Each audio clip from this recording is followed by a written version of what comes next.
The Radio Memories Network is brought to you in part by Liberated Syndication, podcast publishing made easy, libsyn.com. That's LIBSYN.com. Continuing America's love affair with comedy and those lovable characters that made us laugh. We now go back to the early days of radio comedy and our imaginations with our featured comedy presentation.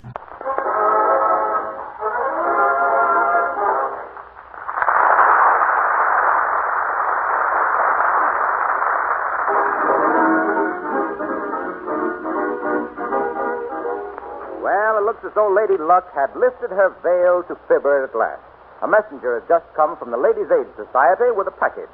Fibber, it seems, has won the charity lottery. And here in the living room at 79 Wistful Vista, speculating with Silly Watson regarding the contents of the package, we find Fibber, Fortune's favorite, McGee.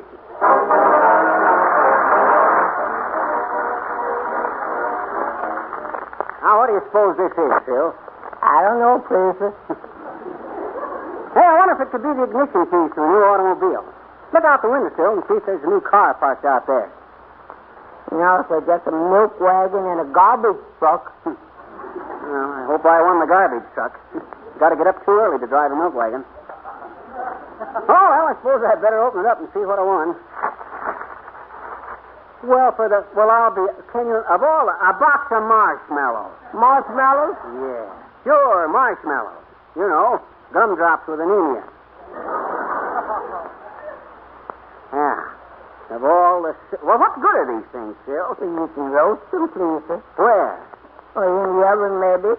But if we had it at a fireplace, that'd be better. Matter of fact, I always was fond of roasted marshmallows. But if we ain't got a fireplace, Hey, why ain't we got a fireplace? Well, I don't know, Princess. It ain't my fault. I didn't know you ground No. I ain't blaming you, Phil. You ain't? How come? You know, it never occurred to me before that that's just what this house needs, a fireplace. Well, it's a little late now, Princess. Santa Claus has came and went. Well, I think I'll build a fireplace. I've always wanted one anyway. Where you going to put it, Princess? Well, let's see. I think we'd better put it here in the living room. How about the dining... No, I think the the bedroom. Still, the library might be a good... No, I guess the living room. If you getting kind of tired of turning that little old fireplace around, Princess? The living room is the place for it, Phil. But I better get some outside opinions before I go ahead. Hand me the phone. Yes. Hello, operator. Give me a whistle, but... Oh, is this you, Myrtle? Hiya, mate. Oh, that's good. Molly? Oh, she's improving nicely, mate. Oh, it'll probably take some time yet, though. Yeah. This takes time, is all. Gonna have a surprise for her when she gets home. A fireplace. Having it built today. Yeah, connect me with Leahy and Levy, the contractors, will you, mate? Thanks. Oh, Leahy, another log on the fire. Hello? Leahy and Levy? Fibber McGee of 79 Wistful Vista. Say, send someone out here to discuss putting in a fireplace, will you? Okay, thanks. Oh, I forgot. Hello? Hello, Myrtle? Yeah, I got him okay. Say, how's your sister, Myrt? She is? Oh, ain't that too bad. All I gotta say is he ought to be ashamed of himself, Myrtle. He can't expect your sister to sit up waiting for him to come in at 3 or 4 or 5 a.m. night after night. Oh.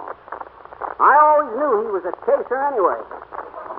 Now, as long as he was a member of the family, I never wanted to say anything. Huh? Why, shucks, I've seen him out with a different one every night. Huh? He got into a fight last night. Gee. He did? Lost one of his ears, eh? Oh, well, I guess a tomcat is just a tomcat, Myrtle. Goodbye.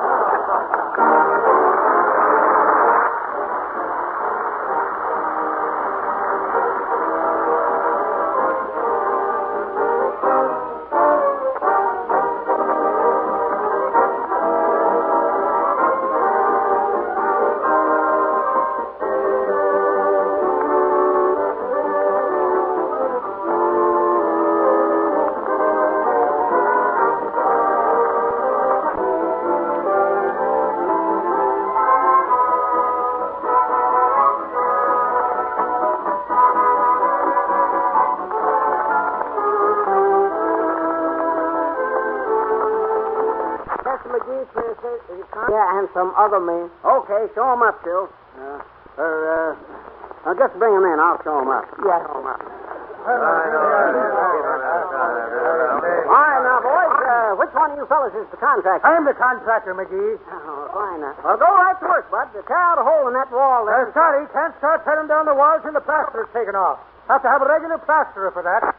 Oh, I see. Well, is anybody here plastered? I mean, is there a plasterer here? Yes, I'm the plasterer, but the regular paper hanger will have to remove the wallpaper first. Oh. Any paper pushers present? Yeah, but a carpenter's got to rip off that molding before I can work. Should have knew that. Is there a carpenter here? I'm a carpenter, Shorty, but I can't work without blueprints. Of course not, Bud. You got any blueprints, contractor? No, I ain't got any blueprints. Anyway, I think there's electric wiring beneath that plaster. You got to have an electrician. Well, I'm an electrician, but how do I know there ain't no water pipes in the way of the wires? Where's the plumber? I'm the plumber. What kind of pipes you got in there, lead or brass?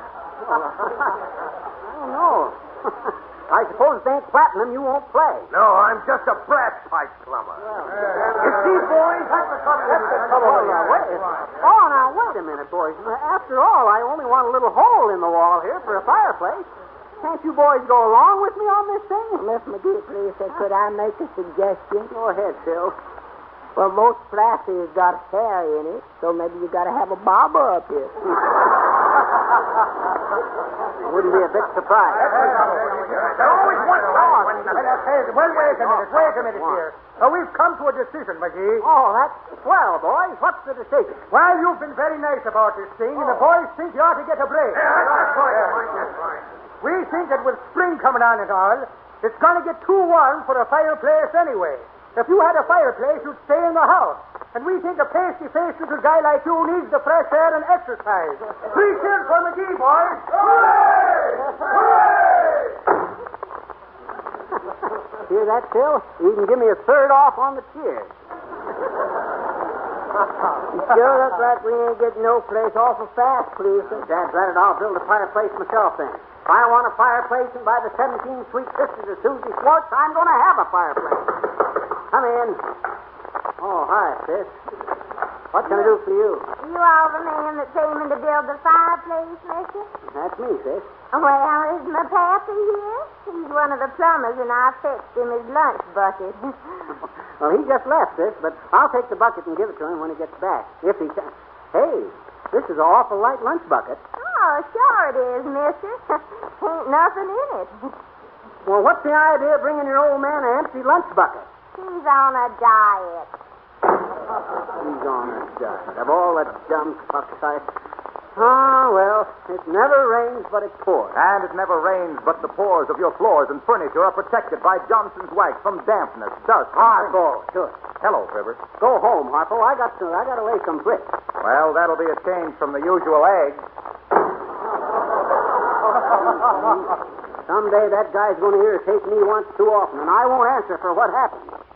Maybe nobody going to ask you, please. Huh? You mean it? Oh, it's Clark Denner.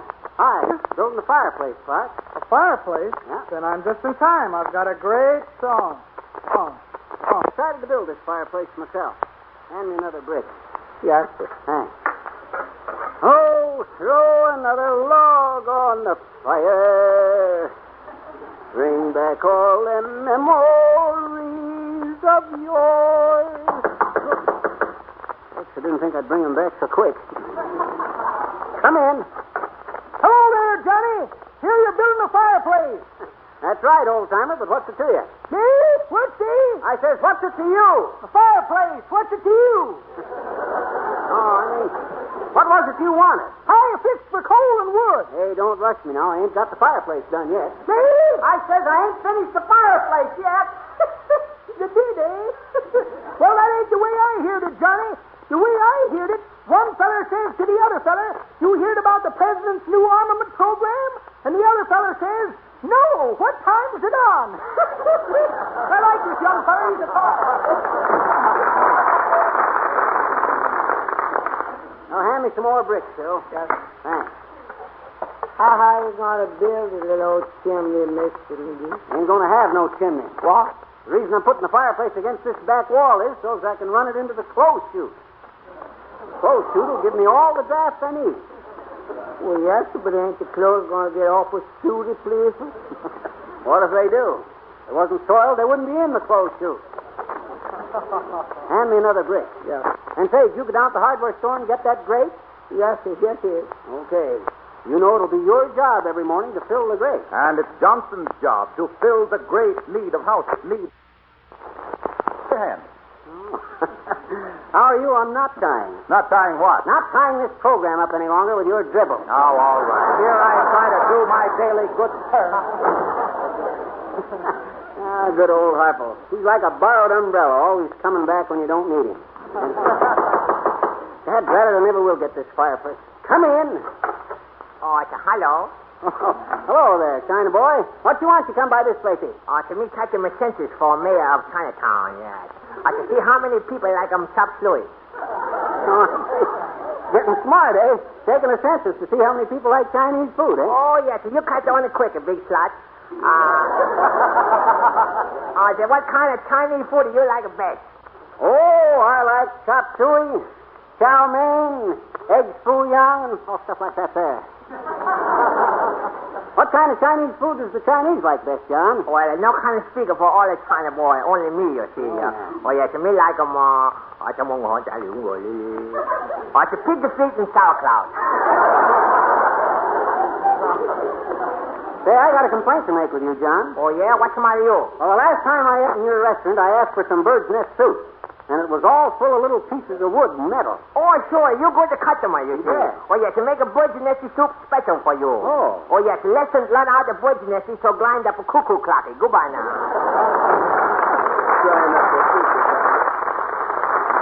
You hear that, Phil? They ground up the cuckoo clock to make bird's nest soup for me. I wondered why I got the heartburn exactly on the hour. Oh, well, hand me a brick. Who is it? Mrs. McGee. Hand me 2 bricks. Oh, hi, Mrs. Fiddick. Have a brick, or have a chair.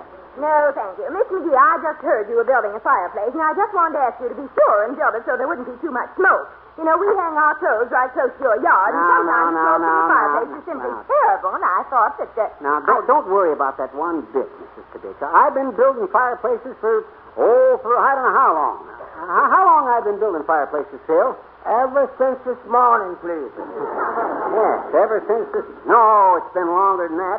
I always love a fireplace. Why, even as a boy, whenever they build a fire in the fireplace, I'd come flying.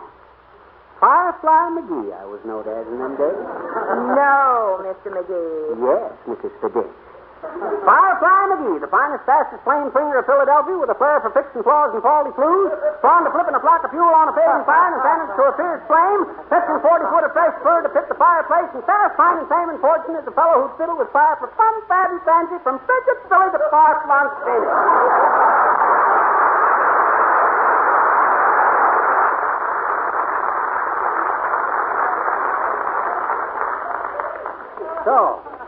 So you see, Mrs. Fiddick. Hey, where is she, Phil? Well, Miss McGee, when you got the fixed and faulty flues and slip and fuel, Mrs. Fiddick, baby. Oh,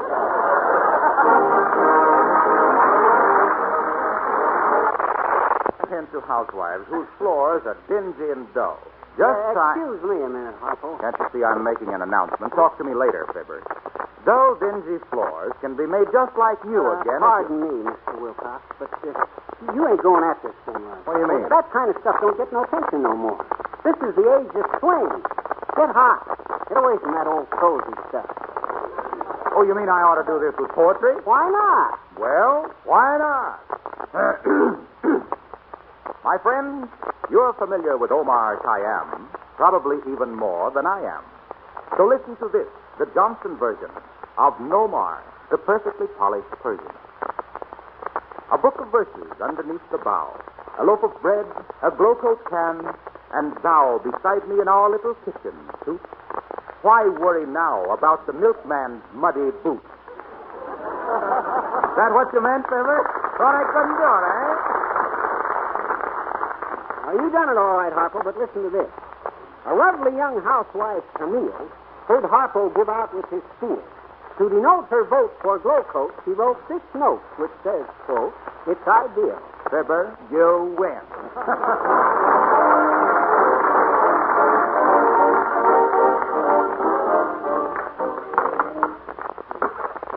Well, how's the fireplace look now, Phil? Well, it looks kind of patchy to me, pleaser. Well, I ain't finished yet. You got all the clothes out of the clothes chute so the smoke will draw good? Well, yes, except that little yellow tie you get for Christmas, pleaser. It's hanging on a little sliver, and I can't reach it. It's liable to burn up. If it does, you get 2 extra marshmallows. Get some kindling, Phil, and some newspapers. Just about ready to try out. Yes, sir. A couple more bricks right along here. Now. Oh, for the luck. Hey, what is this? Here you are, Mr. McGee. Thank you. Think 2 dozen hogs? Must have thought I'm building a barbecue pit here. Oh, it's Nick DePopulis. Hi, Nick. Hello. Hearing an unfounded rumor being gossiped. That is, I'm hearing by mouth of word that you are building myself a fireplace. Am I right, or am I suffering with hallucinations? No, you ain't got hallucinations, Nick. There's the fireplace right there, and I'm just about ready to touch her off and see how she goes. Is that so? Yeah. Well, there is nothing like fire in the grateful to keep the home scorches burning. I'm always glad to get home so I can fill up my slippers and put my feet in my pipe and read the comical strips by the fire of an open light. You mean by the light of an open fire? Don't apologize, Peter. But as I was saying before I was so rudely interurban, there is nothing I'm liking better than something else to looking into a fireplaces and seeing a picture with a snickering flame. Flickering, not snickering. But what pictures do you see in the fire, Nick? That is just it. I'm always seeing pictures of the populace going down to the coal pile for some more bitumen push coal. So that's why I'm always leaving the fire and going to bed. Oh. Well, so long, Caesar. Remember the old saying, Huh? ashes is to ashes, and dusting is a lot easier with a Johnson's wax being on it.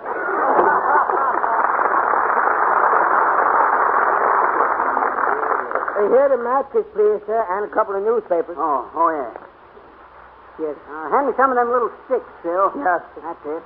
Well, you sure you done right using a little clothes chute for chimney, please, sir? Well, of course I was right. Matter of fact, Phil, I probably got a great idea there. Architects is always making things look too hard. Yes. Building chimneys outside when they already got a natural flue in the clothes chute. Give me a match. Yes. Ah, there she goes, Phil. Look at her flame up. Won't be long now till we can roast them marshmallows. Yes, but the little fire ain't drawing so good, is it, please, sir? What do you mean it ain't drawing good? Of course it's drawing good. This is a new fireplace, and the smoke don't know which way to go yet. Hey, he's kind of backing up a little at that. Yes, sir, sure it is. Oh, I know what I forgot to do, Phil. There ain't any opening through the roof out of the clothes chute. I got to cut a hole in the roof. You come and help me. Yes. Stoop over there. It's better close to the floor. Hey, Phil. Yes? Open that window and let me out on the roof. Don't fall off the roof, please, sir. Don't worry. I got eyes like a foot, or feet like a coot, or a cat. Hand me that axe, Phil.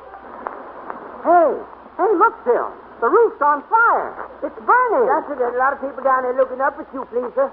Well, Dad, rather, Phil, do something. Every minute counts now. This fire's getting hot. We gotta work fast. Yes, but what do I do? Should I bring some water? No, bring the marshmallows.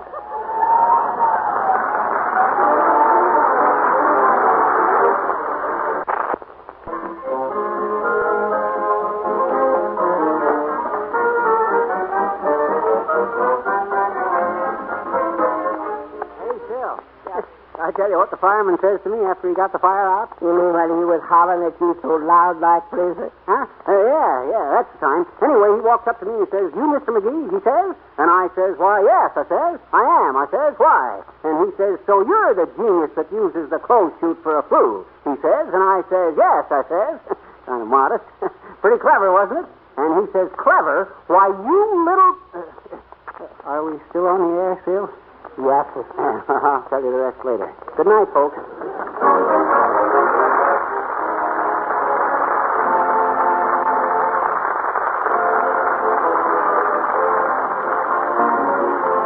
Harlow Wilcox, speaking for the makers of Johnson's Wax and Glucose, Racine, Wisconsin.